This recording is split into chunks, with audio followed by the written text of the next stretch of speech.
buscar y centrar toda la actividad en conseguir apoyos en las altas esferas universitarias, en donde la verdad es que las posibilidades para una propuesta de cambio profundo para la universidad pues son más o menos bajas, ¿no? Y que ha sido, ese es el espacio tradicional en el que se juegan los nombramientos de la Junta de Gobierno. Nos hemos planteado, además de una serie de propuestas a la propia Junta para transparentar el proceso y abrirlo a las comunidades, hacer visitas a muchas entidades académicas.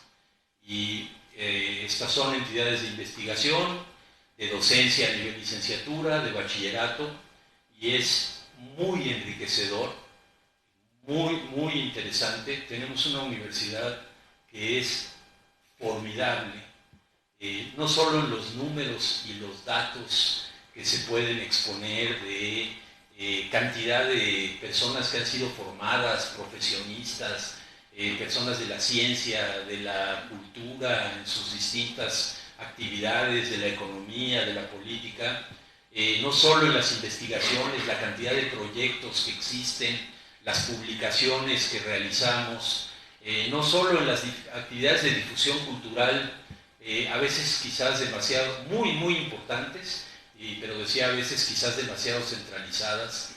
Siempre tiene uno que trasladarse a la Ciudad de México y a la zona de Cultisur para poder gozar de estas, ¿no? Sino ir a palpar y sentir la riqueza de las comunidades universitarias en su vida cotidiana, expresando sus problemas, sus expectativas, sus ideas sobre cómo resolver distintas problemáticas. Es verdaderamente una oportunidad de conocer la UNAM de otra forma, ¿no?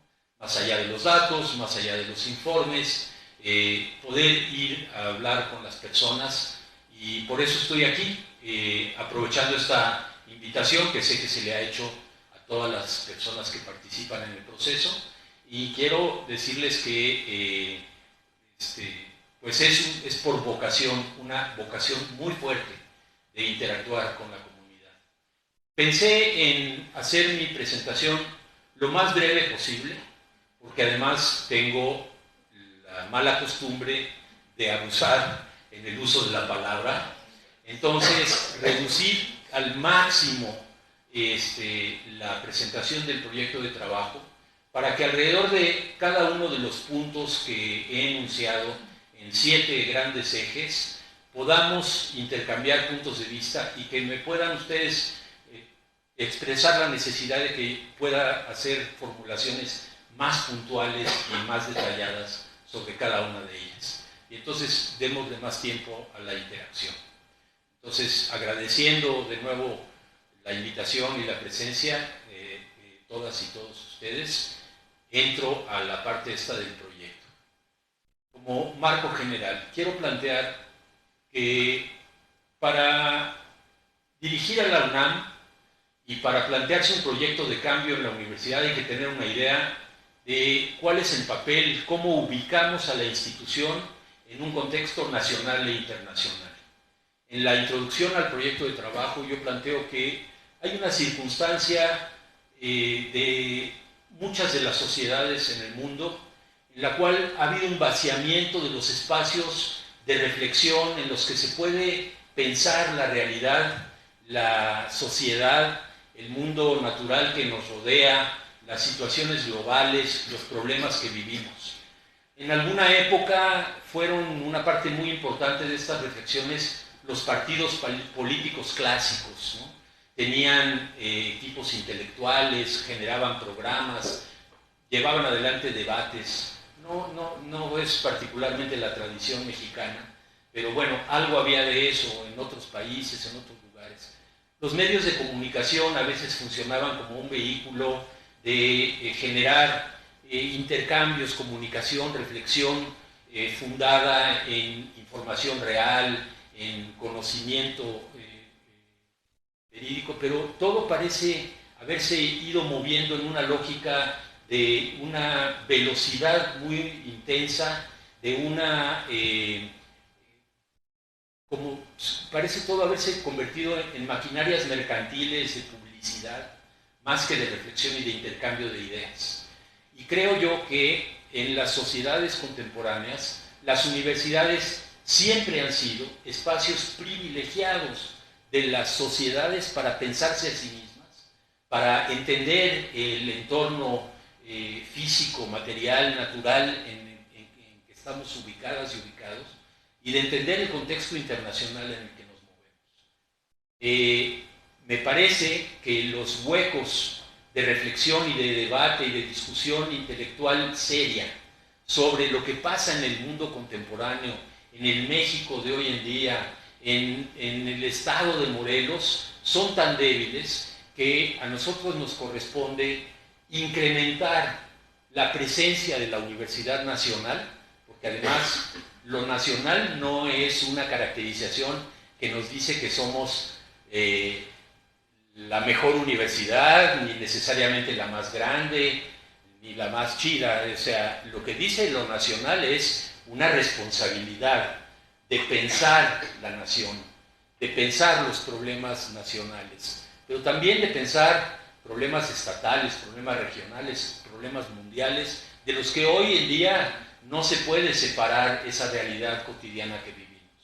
Entonces, pienso en la universidad como eso, como una gran institución nacional, un espacio crítico de la sociedad que es capaz de intervenir en una gran cantidad de temas a partir del conocimiento que generamos desde la investigación, desde la reflexión académica, desde la formación de estudiantes, desde las actividades académicas sustantivas que realizamos. No los hacemos solamente por el amor al conocimiento. A lo mejor eso es lo que nos mueve en lo más íntimo, pero creo que es importante ser conscientes de que como institución, más allá de la vocación individual de cada una o de cada uno de nosotros, la universidad está llamada, particularmente en el México de hoy, a jugar ese papel de ser un espacio capaz de abordar con mucha seriedad los temas que nos abruman, que se nos presentan como retos y que no están siendo discutidos adecuadamente en ningún lado, porque la discusión que vemos en el país es una discusión de descalificaciones, de epítetos, de insultos, de informaciones que no son creíbles, que no están sustentadas en bases fidedignas.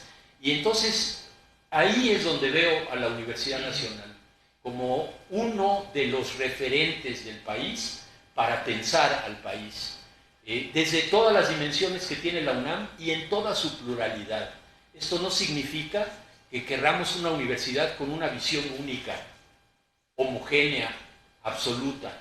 Somos una comunidad plural y diversa, y desde esa pluralidad y diversidad, tanto ideológica como política, como disciplinaria, que nos da perspectivas muy distintas de interpretación de lo real, entre comillas, o si quitándole las comillas como ustedes gusten, para no entrar a ese debate epistemológico, que desde esa gran riqueza poder avanzar. Hay cosas que nos detienen, problemas muy serios que enfrenta la universidad y que no son abordados la mayoría de las veces, porque pretendemos una actitud crítica hacia el exterior y somos muy poco capaces de hacer la crítica hacia el interior y de identificar los severos problemas que limitan el avance de la UNAM y su desarrollo y la explosión de su potencial. Yo los ubico en 7 puntos y los enuncio así nada más. Primero, el desplazamiento de los estudiantes a un papel secundario y marginal en la vida universitaria y de la docencia como una actividad de segunda importancia, relegada, mucho menos significativa que la investigación, que da menos prestigio y por supuesto menos dinero a través de los sistemas de pago por méritos, estímulos o como les quieran ustedes llamar. Ese es un gran problema. el estudiantado está desatendido, está marginado, no tiene voz en la universidad, se le hace sentir ajeno a la mayoría de las entidades y a la universidad como conjunto. Esto es lo que uno encuentra cuando va a los CCHs y habla con estudiantes, una sensación de sentirse fuera, marginales, desatendidos. Y ver las instituciones y sus carencias materiales refuerza esta percepción. Pero también, incluso cómo hablamos de nuestro trabajo docente. ¿Cuál es tu carga docente? O sea, la palabra es fuertísima, ¿no? Nunca decimos, ¿cuántas clases tienes el placer y el gusto de impartir a la semana? ¿No? El uso del lenguaje expresa realmente cómo vemos los temas. Y hemos llegado a pensar que la actividad docente es de segundo nivel, que no se requieren tantas capacidades, que no es una actividad tan intelectual como la investigación, cuando la verdad es que es una actividad que requiere una reflexión muy profunda, conocimientos también muy profundos y capacitación que la mayoría de nosotras y nosotros, sobre todo de las generaciones de mayor antigüedad académica, pongámoslo en esos términos, nunca recibimos. Nos hicimos docentes como ayudantes de profesor en la Facultad de Ciencias, y te dejaban de repente la clase principal, aprendíamos a dar clases y así hemos seguido. No hay cursos, no hay capacitación didáctica, no tenemos una concepción pedagógica, repetimos lo que vimos y nos enfrentamos hoy en día a una población juvenil a quien muchas veces no le llegamos. No logramos generar ese entusiasmo por el conocimiento, por el aprendizaje que nos tocó vivir a veces. O sea, yo recuerdo el curso de Física Moderna 2 con Rosalía Ridaura, ¿no? Y explicando el potencial de Axón, y era verdaderamente impresionante, generaba una increíble emoción. Cuando doy clase, me siento impotente. Yo doy clases de movimientos sociales, les hablo de los movimientos estudiantiles, que son un tema que es parte de mi vida, que me interesa muchísimo, y no logro generar esa prendidez, esa exaltación, ese estímulo. Y creo que no es un problema individual, creo que tenemos una condición de ausencia de reflexión pedagógica en los distintos niveles y campos de conocimiento que nos obligan a una reflexión. Todo eso junto con la idea de poner al estudiantado y la docencia al centro de la vida universitaria. Este tema está ligado al segundo, que son los desequilibrios institucionales. Hay universidades de primero, segundo, tercero, cuarto y quizás más. Uno llega a los institutos de investigación científica en Ciudad Universitaria y son impresionantes. Las instalaciones podrían estar en la Universidad de California, en Los Ángeles, o en Stanford, en cualquier lugar, ¿sí? Vas al CCH y se te cae el alma a los pies. No se puede ni entrar al baño. Los laboratorios están mal equipados, los edificios están rotos, no hay bancas, está todo descascarado. Es una pena. Entonces, en términos de infraestructura, el mundo de Ciudad Universitaria, aunque tiene sus diferencias, es el Olimpo, ¿no? Ya el campus Morelos tiene muy buenas instalaciones y todo, pero no es igual, ¿no? Incluso, perdón, la pregunta a veces así de, usted es investigadora de la UNAM. ¿En la UNAM o en Morelos? No, en la UNAM, en Morelos. Pero es frecuente el comentario, ¿no? Y en la docencia igual. Entonces hay desequilibrios en infraestructura entre lo que es investigación y lo que es docencia, entre lo que es Ciudad Universitaria y lo que es afuera, pero también hay desequilibrios en las actividades universitarias, ya dije, entre investigación y docencia, no me quiero alargar, y hay desequilibrios y desigualdades entre sectores de la universidad, lo voy a abordar más adelante. Tenemos un tercer tema que es la necesidad de erradicar la violencia de género y de construir igualdad de género en la UNAM. Las mujeres académicas tienen trayectorias que producen resultados en indicadores. No es un problema de rollo, es un problema de datos, ¿sí? Hay muchas menos mujeres proporcionalmente en los titulares C que en los asociados C. Y hay muchas más mujeres en profesoras de asignatura que en profesoras de tiempo completo, proporcionalmente. Las carreras académicas de las mujeres son evaluadas de una manera discriminatoria, pues no se toman en cuenta las condiciones que cada una de estas poblaciones trae a la vida universitaria. Y a pesar de eso, hay mujeres maravillosas que hacen la vida de la universidad sensacional con sus aportaciones en distintos campos, distintas áreas y distintos niveles. Pero se puede hacer mucho más.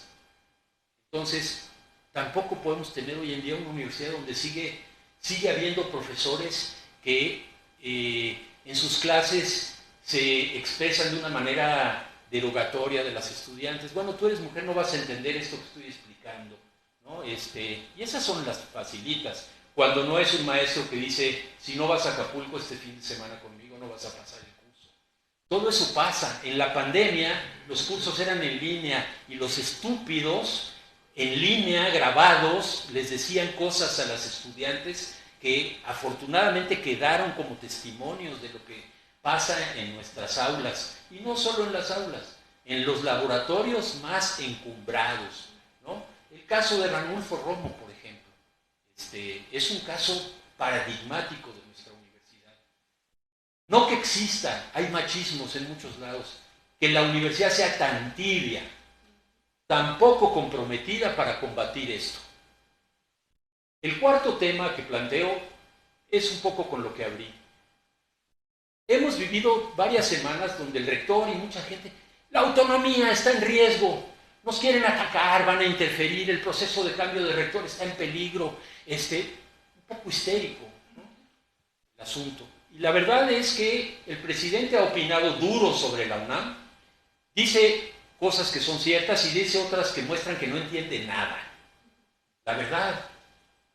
Y en lugar de contestarle y decirle, mire, usted está equivocado, decimos, hoy nos han criticado, terrible, esto es una intromisión a la autonomía, perdón, pero no. O sea, la sociedad tiene derecho a criticar a la universidad. Otra cosa es que se metan a tratar de decidir. Y hubo 2 diputados alocados que de manera individual propusieron cambios a la ley orgánica de la UNAM y su propia facción los paró en seco a los 25 minutos y no ha habido ningún intento de intromisión, afortunadamente, porque si no tendríamos que reaccionar.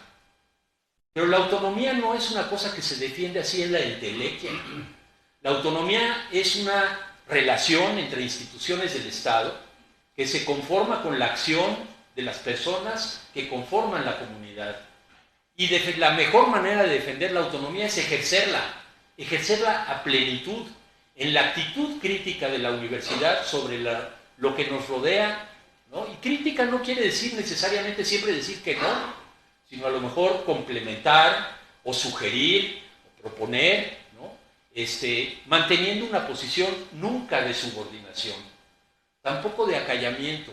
Creo que nuestra universidad ha perdido presencia nacional.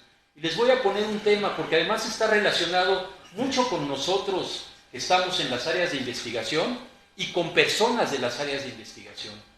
Durante casi los 6 años o 5 años que van del sexenio, nos estuvieron cantando que ahí venía la Ley General de Ciencia, que ahí venía la Ley General de Ciencia y Humanidades y Tecnología.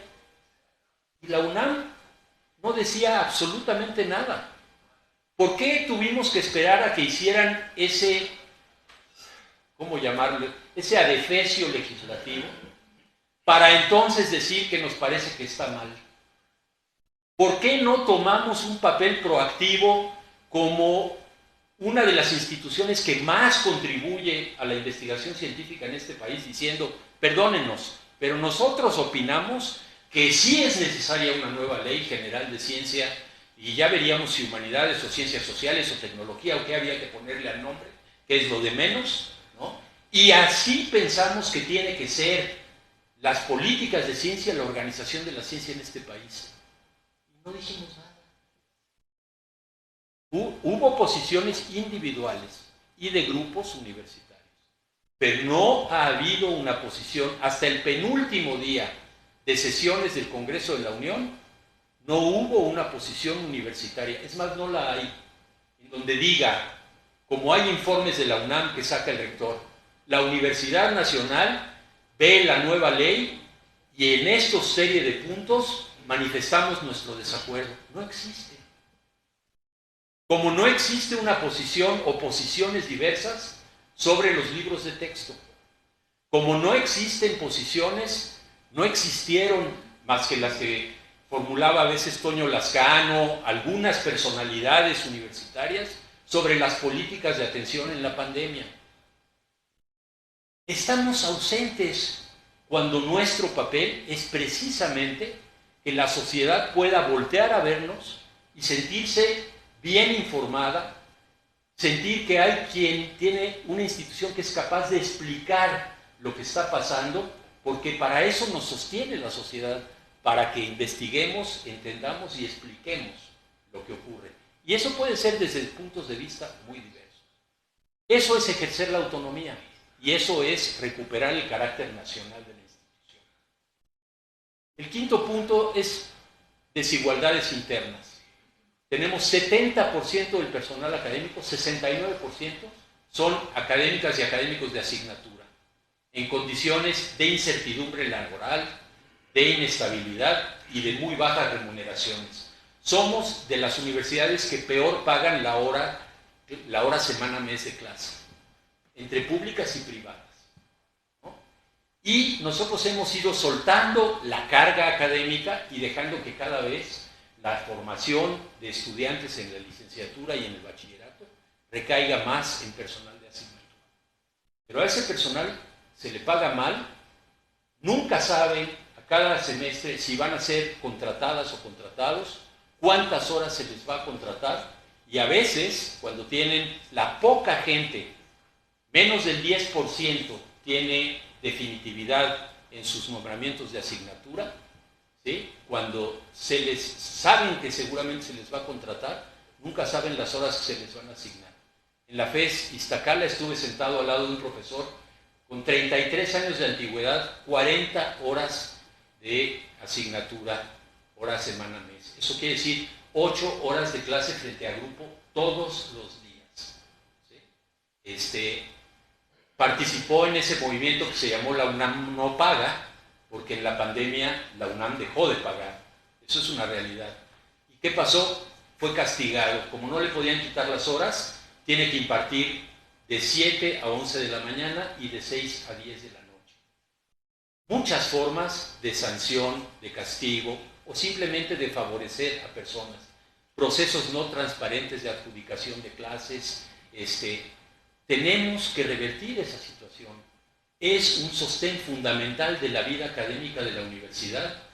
Y nada más les voy a dar un dato, y con eso cierro este punto de las desigualdades. En la UNAM habemos 6,000 funcionarias y funcionarios. Muchas de ellas y de ellos tenemos nombramientos académicos y aparte nombramientos de funcionarios, otras personas no. De esas 6,000 personas, hay gente que gana muy poco, 11,000 pesos al mes, hasta el salario del rector, que son netos, después de impuestos, según la página de transparencia de la UNAM, 183,000 pesos al mes. Somos como 250 funcionarios que ganamos más de 100,000 pesos mensuales. La masa salarial en el año 2022 de ese sector de funcionarios, 6,000 personas, fue de 2,700 millones de pesos. Nada más el complemento salarial y la prima adicional, la PEA, que se le llama, ¿no? Luego tenemos, acuérdense, 2,700 millones de pesos al año. El personal de asignatura son 20,000 y la asignación salarial para el personal de asignatura son 1,660 millones de pesos. 1,000 millones de pesos más paga la UNAM a tareas administrativas y de funcionarios que al personal que imparte clase y forma estudiantes. Como quiera que sea, es una mala decisión, es una asignación equivocada de las prioridades universitarias. Yo creo que tenemos que hacer un proceso de racionalización. Sí estoy de acuerdo en que alguien que es investigador o investigadora de un instituto y asume la dirección tiene otras responsabilidades y puede y debe tener un sobresueldo. Pero tenemos que evaluar de qué tamaño puede ser eso, ¿no? En la universidad que tenemos nosotros, no comparados con una universidad de otro país. Y también ver que asignado a eso hay una cantidad de costos extraordinarios en teléfonos celulares, en automóviles, en gasolina, en choferes, en comidas, en otro tipo de gastos. Todo eso no puede ser cuando tenemos una universidad a la que no le alcanza para limpiar los baños del bachillerato. No puede sostenerse así, en una universidad que no les puede pagar bien a sus profesores y profesoras de asignatura. La desigualdad es un problema muy serio, y hay desigualdad de género, ya hablé de ella, hay desigualdad en estas condiciones de remuneración, de contratación con la universidad, y hay otras desigualdades. Tenemos un problema de formas de gobierno de la UNAM. Entonces, me dicen, es que tú criticas que todo lo que ha durado muchos años es necesariamente malo. No. Es que dices que la ley de 1945 es mala porque va a cumplir 80 años. No. Yo digo que es mala. Es mala porque esa ley se diseñó para una universidad de menos de 40,000 personas, en varias escuelas, unas pocas, ubicadas en el barrio universitario alrededor de San Ildefonso. Y hoy tenemos una universidad de más de 450,000 personas, o cerca de 450,000, ¿no? Que tiene, primero pasó a Ciudad Universitaria, expandiéndose, luego se expandió prepas y CCHs, luego se expandieron las FES, y tenemos campus por toda la República. Y antes solo se hacía docencia y ahora se hace docencia, investigación, difusión de la cultura. Los procesos se han vuelto extremadamente complejos. Y seguimos teniendo una estructura que permite, por ejemplo, que el Consejo Técnico, autoridad colegiada, órgano colegiado de la Facultad de Medicina, tiene 72 profesores, es el Consejo Técnico más grande de la UNAM, y 4 estudiantes. Porque así lo establece la legislación, 2 profesores por departamento y solamente 4 estudiantes en total. ¿Y qué es lo que pasa? Que no funciona. Que viene un momento un director en la prepa 4, ahorita está pasando eso, y dice, vamos a poner reguiletes a la entrada y los estudiantes y las estudiantes tienen que poner su huella digital y vamos a capturar sus datos biométricos para controlar quién entra a la prepa. Y además de eso, en cuanto terminen su última clase, se salen de la prepa. ¿Conocen la prepa 4 en Observatorio? En una zona muy compleja de la Ciudad de México. Salen estudiantes de 15 años, 16 años, terminan su clase a las 6 o 7 de la noche en la prepa y la sacan de la prepa. ¿Sí? En lugar de que la universidad asuma que estas instalaciones son nuestra casa colectiva, así como sentíamos la Facultad de Ciencias, nos pasábamos el día entero en la facultad, aunque no tuviéramos clase, haciendo política, jugando go, dominó, yendo al cineclub de la facultad, montones de actividades. ¿Sí? Ahora no, ahora hay la lógica de vámonos, vámonos, esto es para venir a tomar clase, vámonos. ¿Qué es lo que ocurre? No hay ningún lugar en donde discutir eso, donde plantearle a los estudiantes antes de tomar una decisión, recibir sus opiniones, y entonces toman la decisión, paro. La prepa 4 está en paro.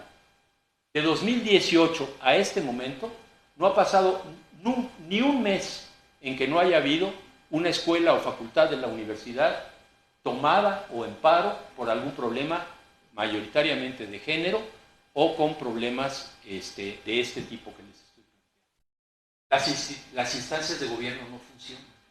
Sabemos perfectamente que los consejos técnicos de humanidades y de ciencias están subordinados a las y los coordinadores. Que los consejos internos, a su vez, están subordinados a las direcciones. Esta es la experiencia de la gran mayoría de las entidades. En investigación la relación es mucho más horizontal. Nos conocemos, hemos estudiado juntos, entramos casi al mismo tiempo, tenemos los nombramientos O sea, eso es mucho más fácil. Pero en una facultad como Iztacala, que tiene 17,000 estudiantes, y en donde no les preguntan nada, ni a qué hora sale el transporte seguro al metro. Entonces dicen los estudiantes que terminamos clase a las 7 y pusieron el transporte seguro a las 6, no lo podemos usar. No sirven las formas de gobierno porque no gobiernan, porque gobiernan solas las personas, porque no hay colegialidad. Nos han dicho el cuento de la democracia colegiada de la UNAM y no existe, la verdad. Está muy erosionada, muy limitada y la tenemos que reconstruir. Y bueno, estamos viviendo el proceso de cambio de rector, en donde puede haber muchos foros, muchas reuniones, la Junta puede ir y venir, ahora aceptó que tiene que ir a las entidades foráneas, y a la hora de la hora se reúnen las 15 personas y nadie sabe, nadie supo por qué decidieron quién iba a ser rector. Nadie sabe. ¿Quién incidió? Nadie sabe. ¿Quién les habló? Tampoco sabemos. No sabemos nada, ¿no? Bueno, y el último punto que planteo es un tema que es muy crucial para ustedes, porque el estado de Morelos es un estado muy, muy complejo. Es el tema de la seguridad. Una seguridad entendida como el derecho a la seguridad, que tiene el tema de la violencia directa sobre las personas y sus bienes, dentro o fuera del campus, tiene otras dimensiones. Entiendo que para un campus como ustedes, la seguridad física es importantísima. La universidad tiene que hacer mayores esfuerzos, porque no puede resolver el problema de la violencia del país, pero tiene que hacer mayores esfuerzos para negociar, insistir, no quitar el dedo del renglón. No basta con una reunión con el gobernador del estado, con el presidente municipal de Cuernavaca, no basta, hay que estar encima, hay que estar insistiendo, hay que estar acompañando, hay que generar una estructura que vaya más allá de la vigilancia, ¿no? Uno encuentra vigilantes que son de nuestra edad, ¿no? En nuestra condición física. O sea, imagínate si yo tengo que perseguir a alguien que se está llevando unas computadoras del campus Morelos. O sea, sirve para vigilar la entrada, pero no para hacer una acción preventiva de seguridad. Estoy hablando de que necesitamos pensar y generar un cuerpo civil, no armado, universitario, con protocolos de prevención de la violencia. Acciones muy concretas, que recojan cosas que se han hecho y que han funcionado y que desechen las que no funcionan. Ciertamente tenemos que dar pasos mucho más firmes en esa dirección. Termino diciendo, proponemos sí, en estos 7 puntos, un cambio profundo de la institución, una reorientación de la universidad.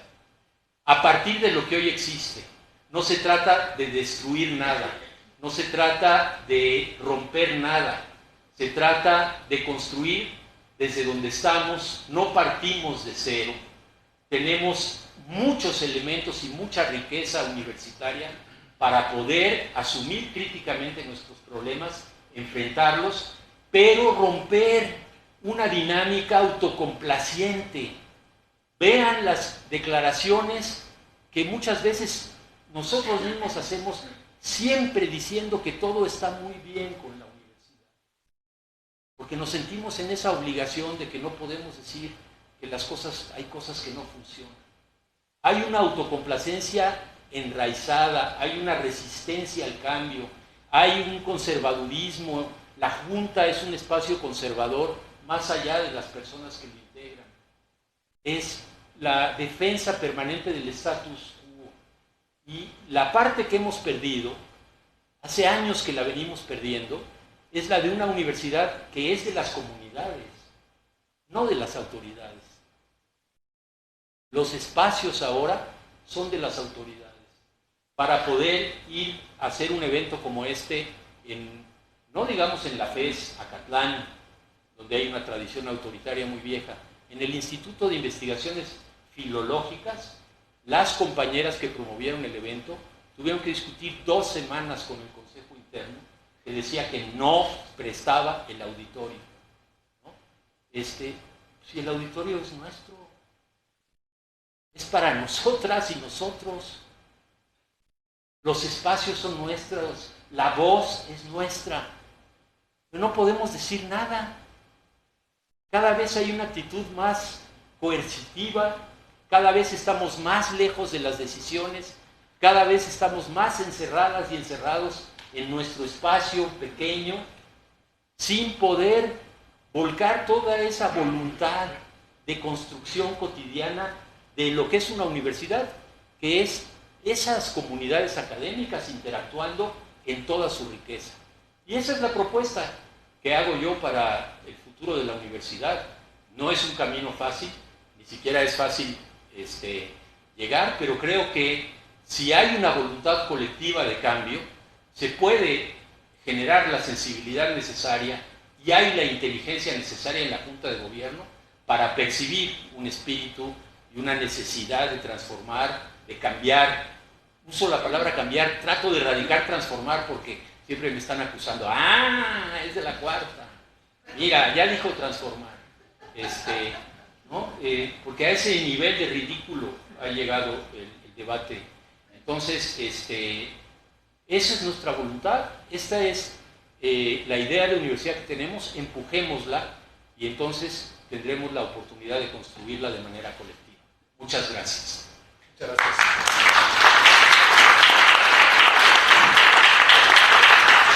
Muchas gracias, Manuel. Y sin más, pasamos a las participaciones de ustedes. Les pediría nada más que dijeran su nombre y la institución de donde vienen. ¿Quieres para anotar y eso? Yo creo que me siento más a gusto aquí, la verdad. Perfecto. Bien. Entonces, gracias. ¿Quién dijo yo? ¿Quién se anota? Nada más no se amontonan por allá. Gracias. Ya tenemos dos intentos. Entonces, su nombre y su institución, por favor.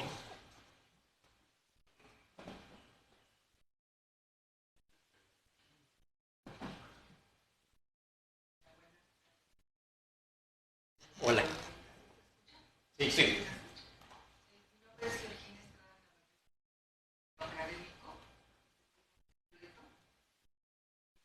De tecnología. Bueno, yo quisiera hacer dos comentarios. Uno, me llama la atención y creo que es a su favor.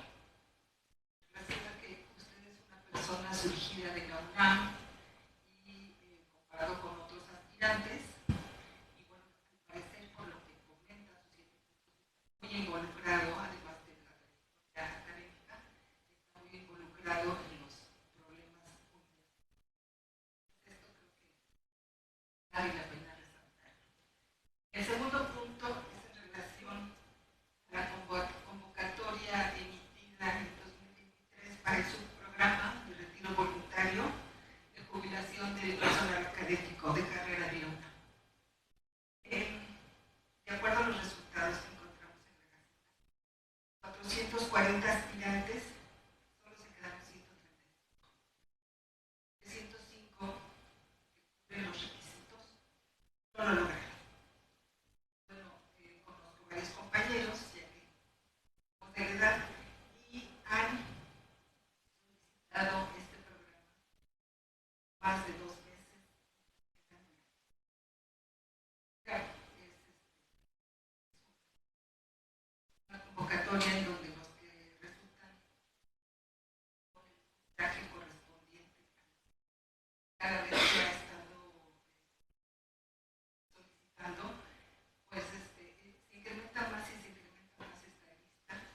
Entonces, pues es preocupante porque habemos muchas gentes que ya estamos llegando a la edad en la que creo que sería importante tener una jubilación digna.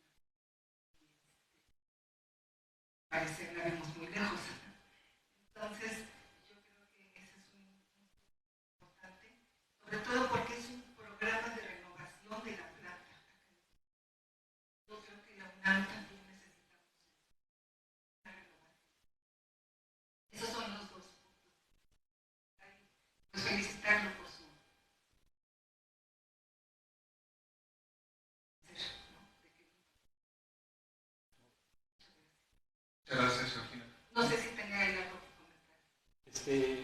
y juntamos varias. Por ahí atrás había una manita. Hola, ¿qué tal? Buenas tardes. Yo soy Blanca Ramos, igualmente técnico académico de aquí del Instituto de Biotecnología. Yo tengo dos preocupaciones. Una de ellas es central y es de los alumnos. Vivo aquí, entonces pues mi universo es los alumnos de posgrado de aquí de Ciencias Bioquímicas. Creo yo que la calidad educativa que se les está impartiendo a los alumnos, pues no quiero decir que no es digna, pero sí he visto que ha bajado bastante esa calidad educativa. Entonces yo sí quisiera hacer una invitación, sobre todo a los profesores de aquí y a los investigadores en general,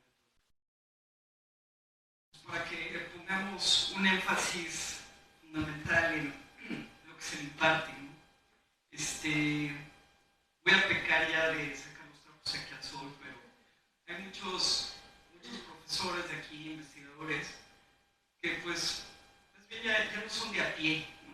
Ya no son los que nos ponían los problemas de pH, y así como se dice, ¿no? Con la profesora Rosalía, etc. Sino pues más bien yo los catalogo ya como rockstars, en donde ya más bien sus objetivos ya son diferentes y sin embargo siguen teniendo materias que impartir aquí. Y la verdad es que no se les transmite nada a los alumnos para que puedan tener, pues no sé, una preparación mucho más competitiva. Entonces, si ser joven ya es difícil en estos tiempos, ¿no? Porque justamente uno sale de las licenciaturas y no encuentra qué hacer. Escuché en una conferencia pasada que más bien la UNAM se está convirtiendo en un entretenimiento de adulto. Pues la verdad es que creo yo que si ya estamos de cara al 2024, pues deberíamos de hacer mayor énfasis en eso. El otro punto que yo quiero tocar y que es un problema, por lo menos aquí en el microcosmos, es el sindicato. Parece ser que ahora las actividades académicas tienen que atender a las necesidades del sindicato y eso a mí me parece que ya es inaceptable.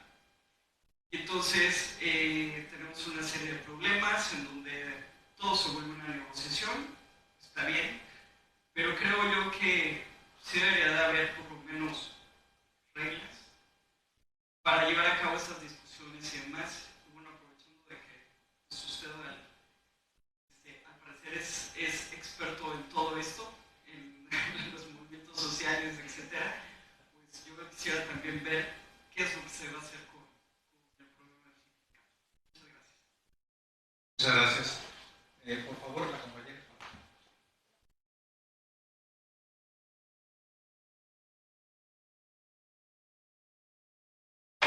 Mi nombre es Verónica Jiménez, soy técnico académico del Instituto de Biotecnología de la UNAM. Me da mucho gusto que haya venido a Cuernavaca a platicar con nosotros.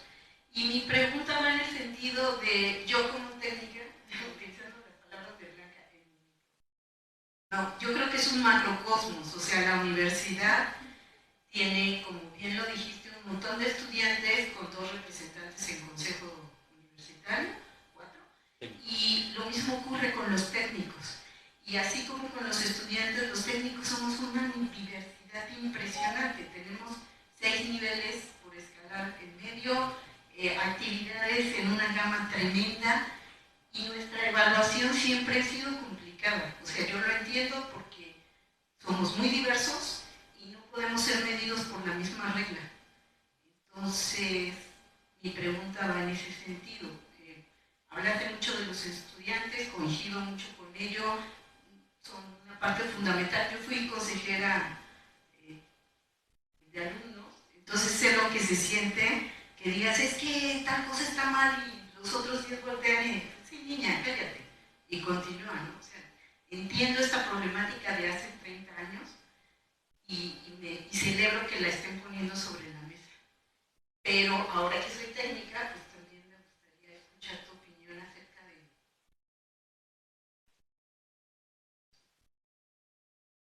Muchas gracias. ¿Te parece? Sí. Muy bien. Ahí está. Aquí está. Gracias. Bueno, es un problema, creo que uno de los mejores medidas que se han tomado en la UNAM en los últimos años ha sido el programa de rejuvenecimiento de la planta académica, y no ha funcionado como se esperaba, porque se suponía, y si uno no ve los datos, y no es fácil ver los datos, yo tengo acceso a muchos datos, pero los que tienen que ver con los dineros no nos los prestan.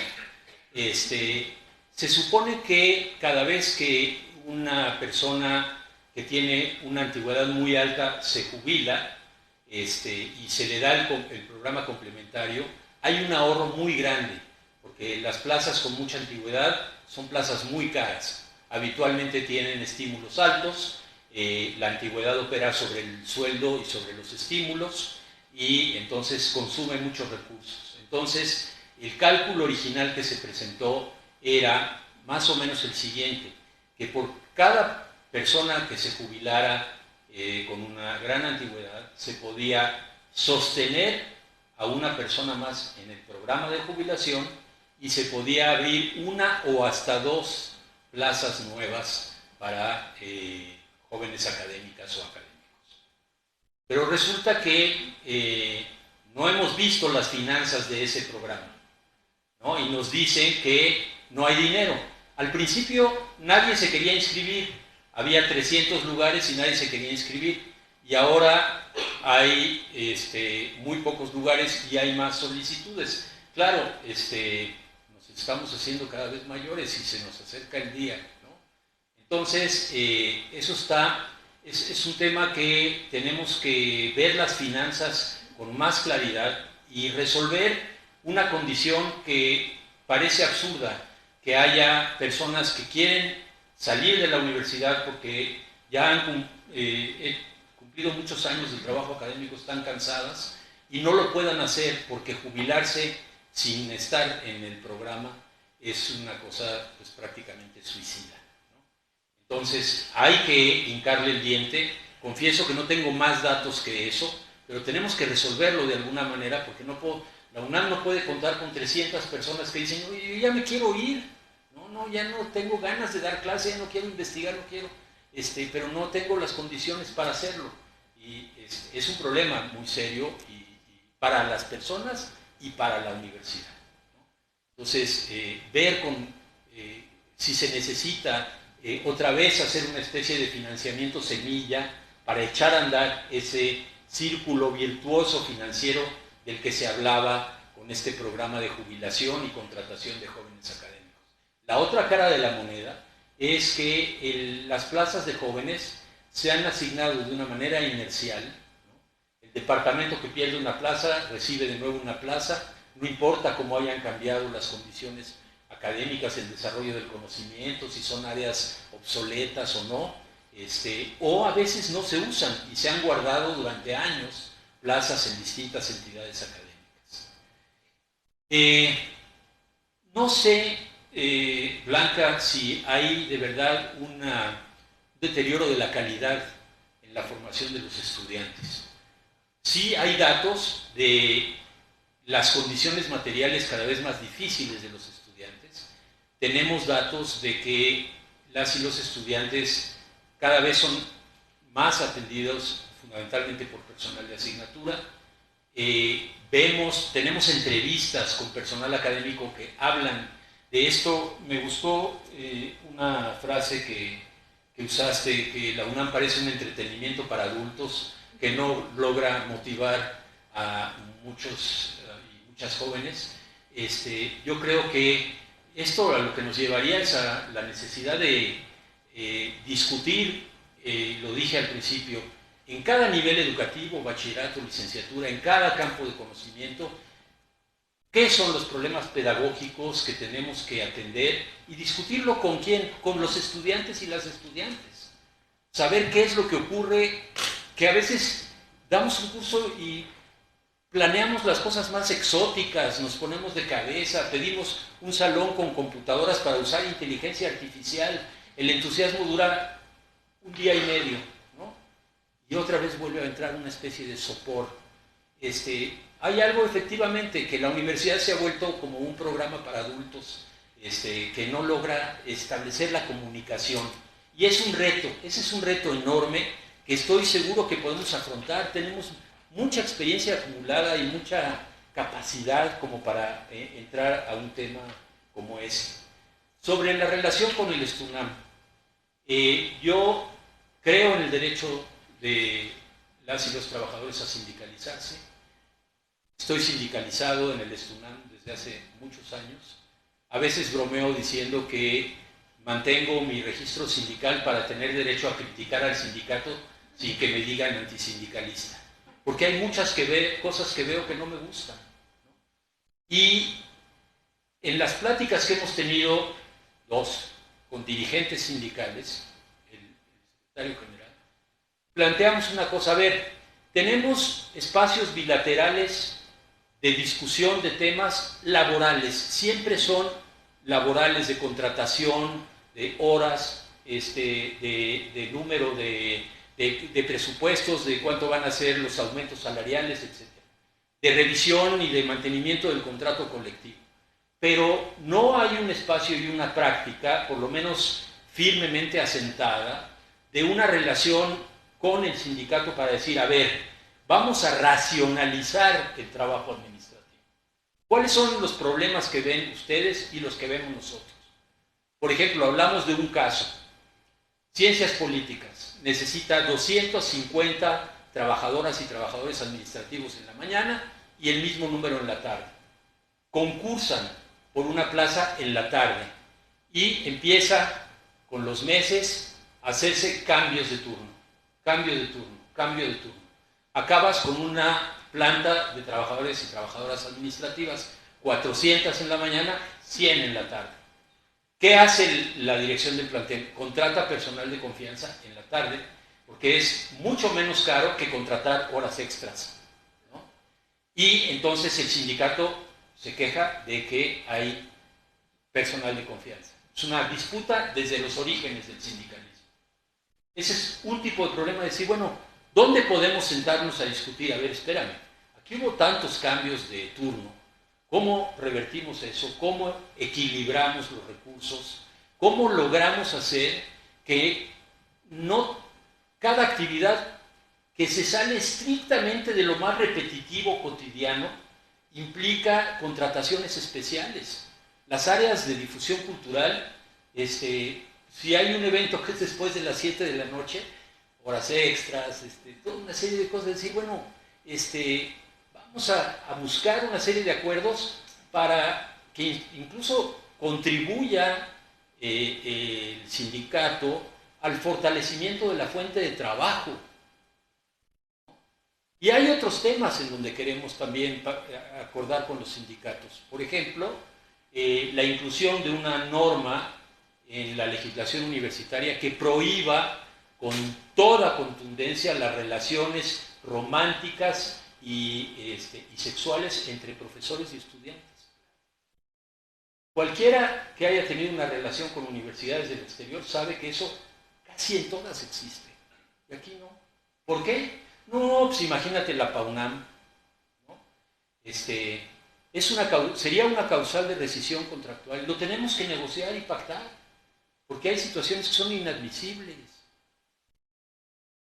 También en el sector de trabajadores. Y seguramente el sector de trabajadores y trabajadoras dice, es que hay una serie de acciones de las autoridades que son inadmisibles. Discutamos cuáles que se traducen en el trabajo cotidiano. ¿Cómo recuperamos a la dinámica de miles de trabajadoras y trabajadores que cumplen sus funciones con un enorme compromiso con la universidad y que quedan opacadas por la actitud de un sector o de unos cuantos o de la delegación sindical, y eso que está todo el tiempo frenando, forzando? Tenemos que generar una dinámica distinta, ¿no? Y en eso tiene que haber una enorme voluntad de negociar y negociar y negociar y negociar hasta que, para eso hay que tener gente que se dedica a negociar. No podemos tener al director de un instituto o una facultad negociando todo el día con el sindicato, pero sí hay un secretario administrativo, dependiendo del tamaño de la entidad, hay director de personal. Bueno, pues hacer los esfuerzos y establecer pactos fundacionales de nuevas relaciones de carácter laboral. La representatividad y los problemas de técnicos académicos. Técnicos académicos es una figura que se ha usado para todo. Les contaba en energías renovables que hubo un momento en el Instituto de Económicas donde el chofer de la dirección era técnico académico y los dos multicopistas eran técnicos académicos. Entonces hubo un intento de decir, bueno, a ver, acotemos un poquito. Creo que en las áreas de ciencias hay una idea un poco más clara del rango de actividades de técnicos académicos. En ciencias sociales y humanidades no está tan claro. Pero tenemos los problemas más importantes, y esto me tocó vivirlo. Yo entré a la UNAM primero como ayudante de profesor en ciencias y luego como técnico académico auxiliar A. No sé siquiera si existe esa figura todavía, a lo mejor ya desapareció, ¿no? Y llegué a auxiliar C y de ahí pude concursar por una plaza. Pero me tocó vivir que en mi tercer año de técnico académico publiqué un libro y entonces entregué en mi informe anual pues que había publicado un libro y me contestaron, esto no importa, tú eres técnico en cómputo y lo único que vale es que armaron la primera red de cómputo del Instituto de Investigaciones Económicas. Lo demás, pues eso es tu tiempo libre, ahí haz tú lo que quieras, ¿no?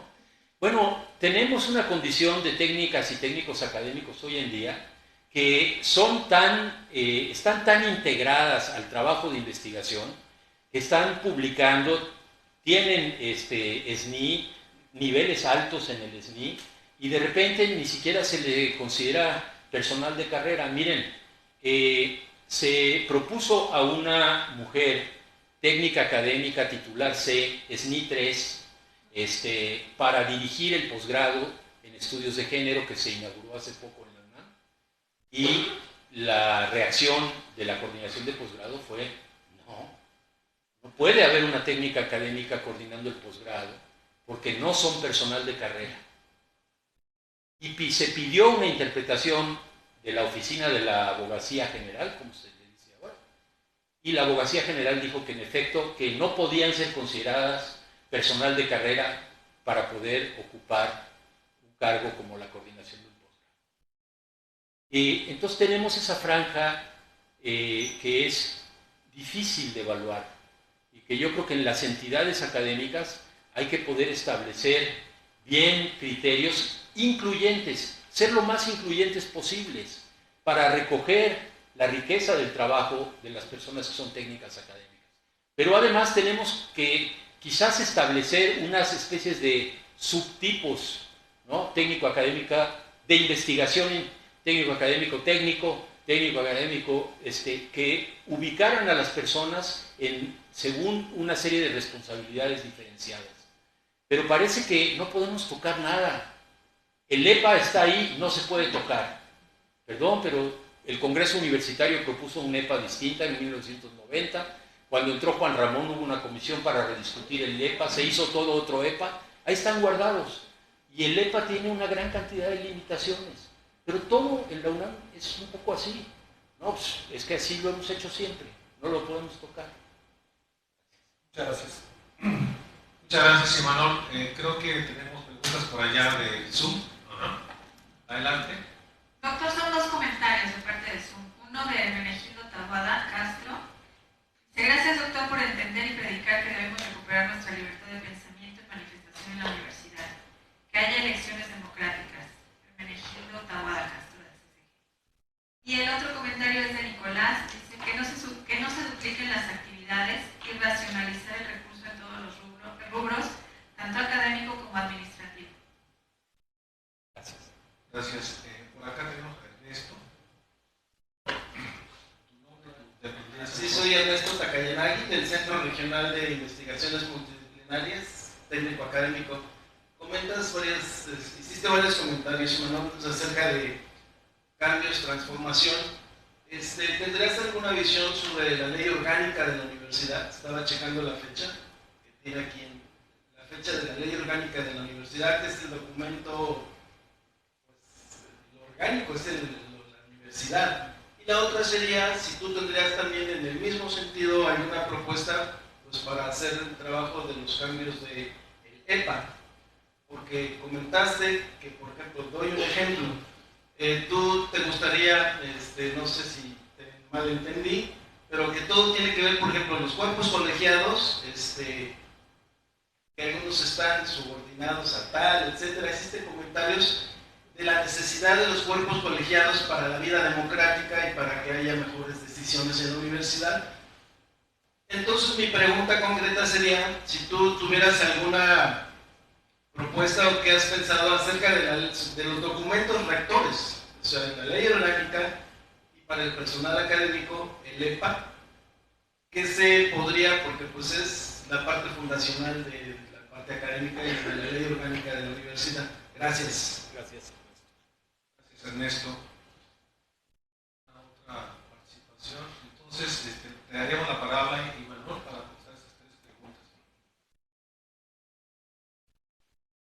Bueno, yo creo que cambiar la ley orgánica no es un objetivo en sí mismo, que en todo caso tendría que ser la conclusión de un proceso de cambios internos en donde tuviéramos clara evidencia de que para poder alcanzar metas que nos hemos propuesto, reorganizar la universidad de cierta manera, nos viéramos impedidos de hacerlo por la propia ley orgánica. Creo que ni siquiera, que se puede incluso democratizar la forma de designación de rector y de direcciones en el marco de la ley. Pero en todo caso, el cambio de la ley orgánica podría ser la conclusión de un proceso de cambios universitarios, en donde dijéramos, bueno, ya tenemos toda una serie de avances, quisiéramos sancionar esta estructura, estos procedimientos en una nueva ley.